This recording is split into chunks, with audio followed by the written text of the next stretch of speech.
According to Kant, the central construct of moral law is the categorical imperative. Now, an imperative is something you must do. You have two types of imperatives, categorical and hypothetical.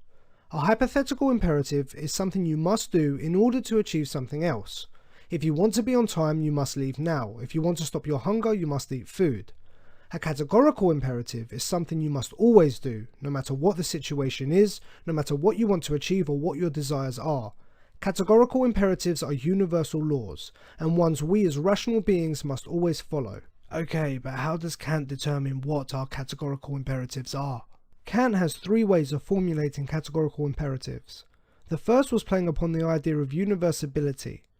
Kant states, act only according to that maxim whereby you can at the same time will that it should become a universal law.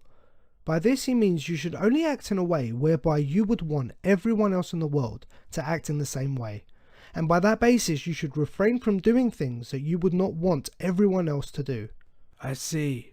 So Kant would argue that an act is permissible if you are willing for that action to be universalized. If you are not, then this cannot be moral law.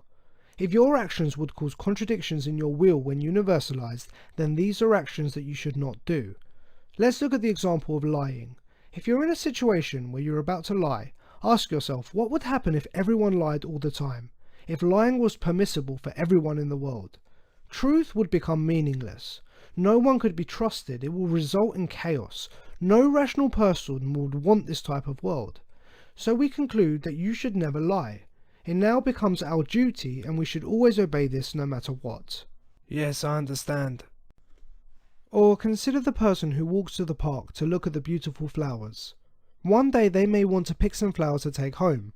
If they ask themselves, what if everyone who came to the park picked some flowers? Then there would be no more flowers left in the park and there would be no beautiful view. So picking flowers cannot be morally permissible.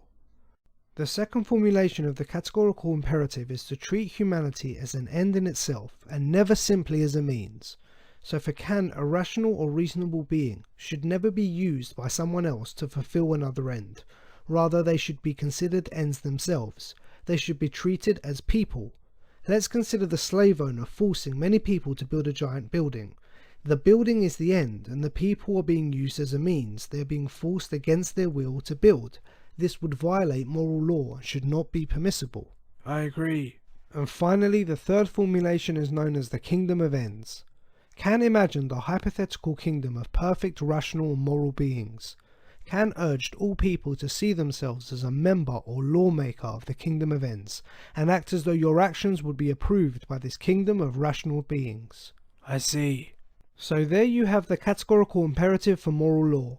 Only act in a way that you will to be universal, never treat human beings as a means to an end, and always act as though you're a member of the kingdom of ends.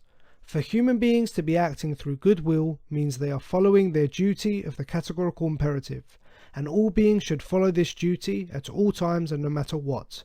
If we all do that, we will eventually create a state of peace and harmony. Very interesting theory. I can see a lot of positive reasons to adopt the Kantian ethics approach to morality. We do have clear-cut laws to follow, so it's straightforward to grasp and live by. Exactly. It also applies to all humans, and all humans are treated equally as part of the categorical imperative. Yes, but there are also some big ethical problems within this theory.